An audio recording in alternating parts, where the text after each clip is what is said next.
then you have to figure out why he's bothering the brother. Maybe he's jealous. Maybe. He might need Ritalin. Don't start with that. We don't want to because he can't take it. But that's my. That's the biggest sin, to drug the kids. I'm not joking. He can't take it anyway. There's other. Doesn't matter. I'm just telling you in general. This is the biggest sin, that a parent takes the child and then drugs them up, because there's no point of return from that. And then I'm now dealing with the end result, with the people in their 30s and their 40s, that they're so drugged up, they don't even know where to start off to get off from it. Forget about the physical damage that it does to the body, what it does to the liver and to the body. It's irreversible. Anything can be dealt with, everything but chemicals. The chemicals are the biggest killer. What do we do with this child? He does not stop bothering, he doesn't listen, and we tell him, okay, you made a mess, clean it up. Then first of all, you have to do all these stages that I told you. To backtrack all the way from the beginning and try to go one step after the other. Maybe something was caused a problem on the way. Then you have to see, psychoanalyze what the child is eating. Kosher and nutrition. I mean, a lot of the problems of child behavior is because you stuff them up with sugar and chemicals. We know he has actually a problem with sugar. We don't. It's not only the sugar, it's the chemicals, it's the GMO, it's the MSG, it's the food coloring, it's all this junk. He's very sensitive to food coloring, so we don't give him, we're very specific what he eats. So you have to go one department after the other and start eliminating. I can tell you already fact, this is not a science, fact, that whatever the child eats, and 90% of the food that are on the shelves is poison. Not junk, poison. Some people it will less affect them, some people it will make them completely crazy. Now, if you feed a child for 5-6 years all day long bisli and all these junk, it's not that one day you take the bisli away and that's it and the child is back to normal. Sometimes the effect is as bad as the chemicals. Now feed a child from the age of 2 till the age of 8 bisli all day long, or Cheetos, or all this junk. 5 years of chemicals, it's chemicals. The MSG that they put in it is a very harsh chemical. It's in the body. So the child might take a long time to get the junk out of the system.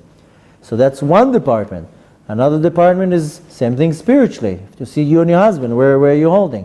You have to. There's no black and white answer, because the child can be affected for many different things. Could be that he's watching in the home shows that are not shayach to him. It has nothing to do with him. It needs to be more holy. Could be very much that the other child is getting much more attention and you're not even noticing it. And he gets upset because he gets more attention. So the thing is that because I have another child that just demands more. And the thing is that some children, I have one child, he doesn't need attention at all. Just give him once a week a lollipop, he's fine. He doesn't want attention. He's fine, he's a loner. The other child, all day long you have to inject attention. So sometimes when one that constantly needs attention gets one little minute less, then it will cause all sorts of issues. Then how do I divide my attention to these two children? For the ones, you have to see who needs more attention. But they both need it. If I don't give to the little one attention, she'll just scream her head off until I give it to her, and I'm exclusively with her. And because of that, I'm barely with the other one. The thing is, again, there's no black and white answer, because each child is completely different. You really have to make a very general psychoanalysis of everything. It depends also on the age, depends on the school that they go to, it depends on 101 things. Doesn't matter. I'm not. It's not about necessarily the sect. Maybe in the school, there's one child that is annoying him all day long. It doesn't matter which school, like if it's Sephardi, Chabad, Ashkenaz, doesn't matter. That's not what I'm referring to. And sometimes in the school, one of my kids comes home and tells me, there's one kid in my classroom that annoys me all day long. We had to call the teacher and tell him, listen, our child keeps complaining that this child is annoying him all day long. It's affecting him. Something has to change. My child is not a punching bag. So sometimes you have to, not sometimes, you have to do a very general, I'm saying not in regards to not specific. General, I mean all the departments. What he's eating, what he's seeing, what he's listening. Go back to how the child tried to see how he was conceived. Every little thing. Now I can tell you already that children, it's not about how much attention they get, it's what type of attention they get. And it's extremely important that both you and your husband designate special times, that it's a very special time of private time for that child, and it's that child's special time.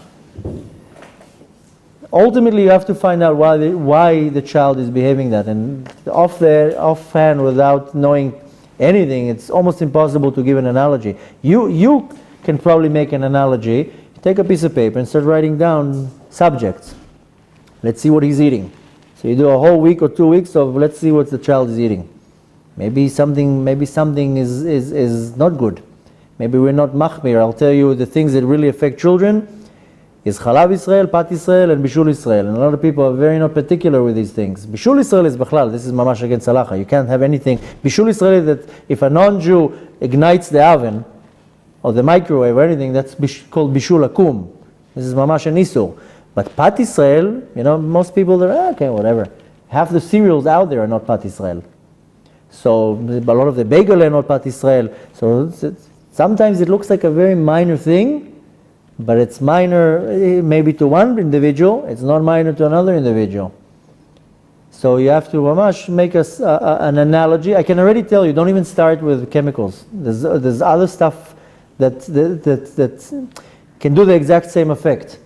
But I can already tell you that chemicals is the biggest sin to do to the child. Is start putting the children on chemicals, Ritalin and all these things. It's mamash. It's a irreversible damage. It's mamash. I don't even have enough words to express the damage. And the thing is that the governments allow that. They're happy with the point that everybody's drugged up. Forget about the industry. The industry of pharmaceutical. It's all, it's all, what's the word? In Hebrew it's called, you say mahur. The pharmaceutical industry is the biggest mafia. And the governments, they like it. They get all the bribes from that and taxes and everything. The governments are very happy that everybody's drugged up. So don't even get into that. I would strongly suggest to go to the health department. And there's much better way. What my wife does fixes everything. We're going to, Bezrat Hashem, maybe you'll have her here very, very soon. But her entire system is that I teach from the spiritual aspect of it. Everything comes from the neshama. If you metame the neshama, it will manifest outside. That's it. That's how it is. She teaches more in the health department. What you put inside your digesting system directly will affect any individual. Any problem, physical problem that you have, there's 4 levels in diseases. The first level is a disease that can easily be repaired. It's just some type of a problem in your body. The 4th level of disease, that's called cancer. It's the cell's already dead. You can't do anything. So everything comes from your digesting system. If you look 500 years ago, people didn't have 90% of the diseases that we have now. The problem with modern medicine is they just treat the symptom. They don't treat the problem. So that's the problem with the chemicals, because the doctors don't know how to deal with the child. Okay, here, take this pill. Drug him up. The chemicals, they just numb your nerves. That's what they do. A Tylenol, an Advil, all these things, they're just numbing nerves. So they just know which nerve to numb. Person has depression, here, now we'll numb this nerve. Person has anxiety, okay, we'll numb that nerve. It's not a solution. It's a band-aid, it's a plaster. So don't even start with chemicals. It's an irreversible damage.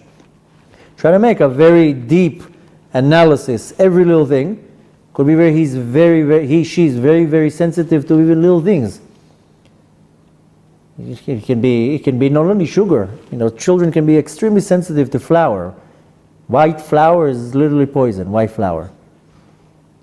Now, if you really look at the nutrition, a lot of people say, you're too fanatic, it's this. No, it's not. Whatever you put into your body will come out right away in many different ways. That's why so many people in our generation are suffering from depression and anxieties and nightmares and all these things and pains and aches, and it's because what you eat. Half the people, they make food in a microwave. You know how deadly a microwave is? I don't even have it in your home. It's proven. It's radiating. It's radiation. Even just sitting in the home without even starting it. And then you put it in the food, I mean, this is not normal. If you're thinking of it, you're taking a cup of water, you're putting it in a box, a metal box, and within 3 seconds it's hot. It's not natural even. Put it on a 500-degree flame, it will take 2 minutes. Here you're warming it up in 3 seconds. Something is not normal here. It's a microwave. It's radiation. And then people put their food in it, and then everybody's screaming that we're dying. They say in America that by the year, we're going to have Mashiach much more before that, but they say by the year 2025, every second American is going to have cancer. That's what they're saying.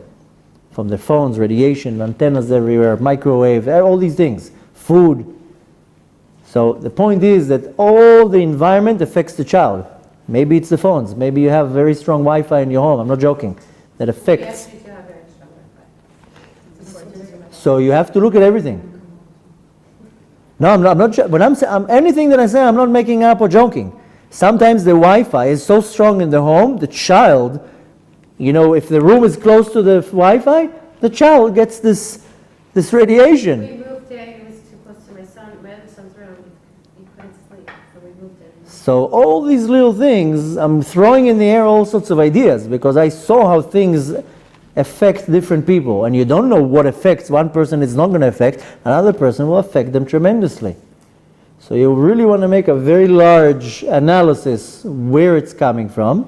B'ezrat Hashem, you have to pray for the Kadosh Baruch Hu to open to give you the sign where it is, because the fact that you're noticing that it's bothering you, that's already 50% of the cure. You have to find out what's causing it. And unfortunately, I don't have a straight answer, but I suggest you do a very deep analysis, and then you can make tests. If you can, shut the Wi-Fi for 2 weeks in the home, see if it affects him. I'm not joking. That won't happen. My husband is obsessed with it. It would cause too much shalom bayit. So, but if you explain to him that maybe that will affect the kid, That would not happen. so take the kid out of the house for 2 weeks. That might be better. I'm not joking. You take the kid to a summer camp or to the grandparents for 2. You see, I mean, if I face a problem with one of my kids, before I come to conclusion, I test it. Maybe it's what they eat. Maybe the other child is bothering. Maybe something in school. Maybe I'm doing something wrong. Maybe I'm not giving the child the attention. So I'm not sure, but all the things I'm telling you, I'm not saying it to make you laugh. If the husband doesn't want to take the Wi-Fi out, take the kid out for 2 weeks. All these things affect. Now we don't know exactly what, but you want to test it. Every little thing. Don't say, oh, this is nonsense. It can be even the water. There's a lot of fluoride in the water. Some kids, the water affects them. Sometimes this is the juices. There's not a lot of sugar in it. There's a lot of sugar in it. So, excuse me?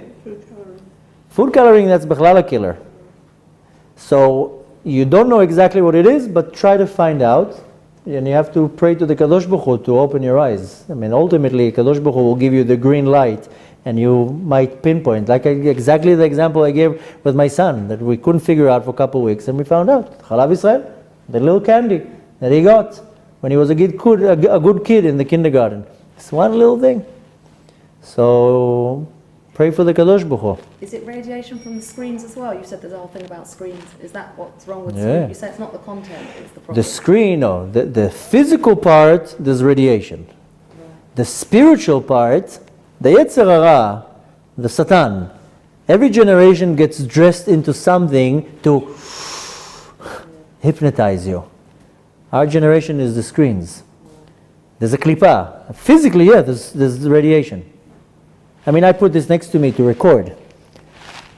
I don't walk around, I don't like it attached to me. I don't check messages, I use it for certain things, that's it.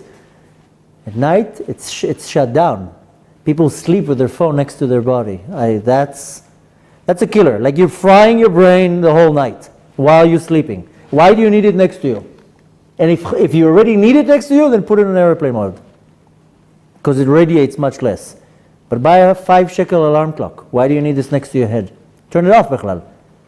So yeah, physically there's a very strong radiation, not only in the phones, also in the TVs. The plasmas, everything. There's electricity in it. It has radiation because the screen itself. But spiritually there's an impure power in it. that if you look, the screens hypnotize everybody. If you go in this, It's holy things that they're watching. even in the holy things, it's some type of poison in it. I mean, I'm saying, Yeah. I'm saying, the thing is like this. If, it's comparing between watching junk and a good, moral, educating movie, fine, but not all day long. 1 hour. And sports, watching sports. It's a total different thing. Again, there's nothing holy in it. Yes. Here you have to separate it to two things. The mental thing, that it's not holy, there's nothing better for the kid to play outside with the ball. Why look at the screen? Kick the ball, run, move your body a little bit. But spiritually, there's no moving. Everybody's still. 2 hours. Shh. Now in cars, they have the screens. Shh. I need quiet. Why do you need quiet? It's a 10-minute drive. Shh. The whole motion. But spiritually, I was mainly referring to the spiritual klipa, that it's a very powerful klipa. You're walking in the street, people are like hypnotized. People go to the shul with the boxes, and it's... So it literally has a very strong power that hypnotizes everybody. If any decent and honest human being will make an analysis how many hours a day they're wasting on nonsense on the screen, that you'll see that people are wasting hours a day. I mean, checking your emails, that's good. Shopping, fine. Learning, good. But in the between, all the commercial breaks, you'll see people are wasting 2-3 hours on nonsense. Nonsense.